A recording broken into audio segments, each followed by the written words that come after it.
Hello সবাইকে, কেমন আছো তোমরা সবাই? আশা করছি অনেক ভালো আছো। আমি প্রিয়া, আমার নতুন আরেকটি ভিডিওতে সবাইকে এত এত ভালোবাসা। আজকের দিনটা হচ্ছে বৃহস্পতিবার, আর সকালবেলাতে সেদ্ধ ভাত করে নিয়েছি। সকালবেলাতে করা হয়েছে ভেন্ডি সিদ্ধ, আলু সিদ্ধ ও টমেটো বাটা। এই ভেন্ডি সিদ্ধ দিয়ে খাবার খেতে আমার যে কী দারুণ লাগে। খাওয়া দাওয়ার পরে বাসনগুলোকে মেজে রাখ। কিছুদিন ধরে জানো তো, বাবুর শরীরটা একদমই ভালো যাচ্ছে না। সেই এক সপ্তাহ ধরে জ্বর, ঠান্ডা, কাশি একভাবে লেগেই রয়েছে। সব থেকে ভুল হয়েছে আমাদের ভালো ডাক্তারের কাছে না নিয়ে যাওয়া। এই বাড়ির কাছে একটা ডাক্তার ছিল যার কাছে আমরা সচরাচর যাওয়া আসা করতাম, তবে ওনার ওষুধ খেয়ে কিছুতেই কাজ হতো। এবার ভেবেছি বাবুকে যেই ডাক্তারের কাছে চেক আপ করাতে যেতাম ওনার কাছেই নিয়ে যাব। আজকে রান্না করা হবে পনির, তাই মা একটু বাজারে বেরিয়েছে, সেই ফাঁকে আমি আলুগুলোকে ভেজে রাখি। পনিরগুলোকে ভালো করে ভেজে মা জলের মধ্যে ভিজিয়ে রেখে গেছে, আর যাতে করে পনিরটা ভালো নরম হয়ে যায়। আর পনিরটা রান্না করা হবে আলু দিয়ে আর পটল দিয়ে। যেহেতু মা একটু কাজে বেরিয়েছে, মানে সমিতিতে একটু মিটিং আছে, আর সেই হিসাবে মাকে মিটিংয়ে ডাকা হয়েছিল। এই 12টার দিকে যাওয়ার কথা ছিল, মা বেরিয়ে গিয়েছে। রান্নাটা খানিকটা শেষ করে ঘরে এসে দেখছি বাবু কিন্তু উঠে পড়েছে, তাই ওকে নিয়ে একটু ওপরটাতে আসলাম। এরই মধ্যে মাও চলে এসেছিল। বাবুকে মার কাছে দিয়ে এসে আমি খানিকটা জামা কাপড় কেচে নিয়েছি আর স্নানও করে নিয়েছি।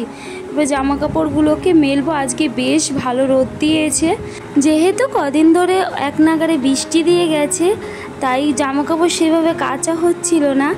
আর এখন তো রোদ বেরিয়েছে, মাঝে মধ্যে কিন্তু রোদটা দিচ্ছে ভালো করে, তো জামা কাপড় কাচতে বেশ ভালো লাগছে। জামা কাপড় নেড়ে দিয়ে এসে এই নিচেটাতে এসেছি। চালটা আগের থেকে ভেজানোই ছিল, আমি শুধু ভাতটা বসিয়ে জলটা বসিয়ে দিয়ে তারপরে পাশে কটা বাসন ছিল সেগুলোকেও ধুয়ে নিচ্ছি। গ্যাস থাকলে এই একটা সুবিধা যে রান্না করতে করতে বাকি কাজগুলো টুকিটাকি করা যায়। আমাদের ওই বাড়িতে তো আগে কাঠের উনুনেই রান্না করা হতো, তবে গ্যাসও ছিল, গ্যাসটা বেশি একটা ব্যবহার করা হতো না।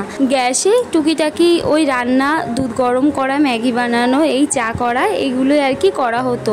আর যখন আর কি বৃষ্টি হতো তখন ঘরের মধ্যে সেদ্ধ ভাত বসিয়ে দিত, তবে বেশিরভাগ কাঠের উনুনে রান্না করা হতো। তবে এই বাড়িতে এসে সব সময়ের জন্য এই গ্যাসেই রান্না করা হয়। ভাতের দিকে হতে হতে আমি ঘরটাও ঝাড় দিয়ে নিচ্ছি, আর বাবু যেহেতু ঘুমিয়ে আছে তাই আর কি অসুবিধা হচ্ছে না। আমাদের বাবু হওয়ার পর ওর জন্য কেনা অনেক কটা জিনিসই যেগুলো আর কি ও ব্যবহার করতেই চায়নি। মানে ধরো ওই এক ধরনের বেড কিনেছিলাম 3টে সেটের, ওটা বেশি দিনও ও ব্যবহার করেনি। আর এই যে একটা কদিন আগে ওর বাবু পটি করার জন্য কিনে নিয়ে এসেছে, সেটাও আর কি ও ব্যবহার করতে চাইছে না, সব জিনিসই পড়ে আছে। আর দোলনাটাও কেনা হয়েছিল, সেটাও আর কি ও ব্যবহার করেনি। এই যে এখন বিকাল হয়ে গেছে, এখন একটু ছাদে এসেছিলাম জামা কাপড়গুলোকে তুলতে। দেখো আকাশটা কিন্তু বেশ ভালো লাগছে, তবে আমার ক্যামেরাতে অতটা বোঝা যাচ্ছে না। সন্ধ্যাবেলার দিকে বরেনি ছিল সিঙ্গারা, মা খেয়ে গেছে আর আমার জন্য এই দুটো রেখে গেছে, তো সেগুলো নিয়ে আর কি বসেছি খেতে। জানো তো, বিয়ের আগে যখন দাদু হাটে যেত আর ওইখান থেকে এক ধরনের সিঙ্গারা নিয়ে আসতো, ওগুলো আর কি ময়দার কোটিং করা ওই সিঙ্গারাগুলো, যেগুলো অনেকটা খাস্তা হয় এগুলোর তুলনায়, সেগুলো খেতে আমার বেশ ভালো লাগে। তো সেইগুলো আর কি সচরাচর কোথাও এখনও দেখিনি, আর আমাদের এদিকেও পাওয়া যায় না।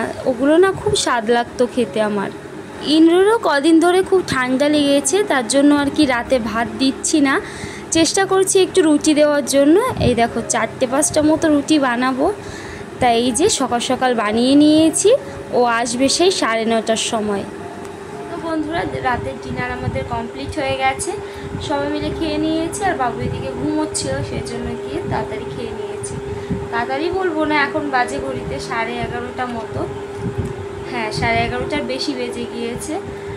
আর এখন ইন্টু একটু বাইরে বেরিয়েছে, একটু পরে ঘুমোবো, মানে বাবু উঠলে খাইয়ে দাইয়ে তারপরে ঘুমোতে যাব, আমাদের অনেকটাই লেট হয়ে যায়।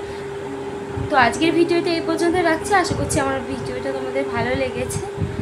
তো দেখা হবে বন্ধুরা নতুন আরেকটি ভিডিওর সাথে, ততক্ষণে তোমরা সুস্থ থেকো, ভালো থেকো, সবাইকে শুভরাত্রি, টাটা।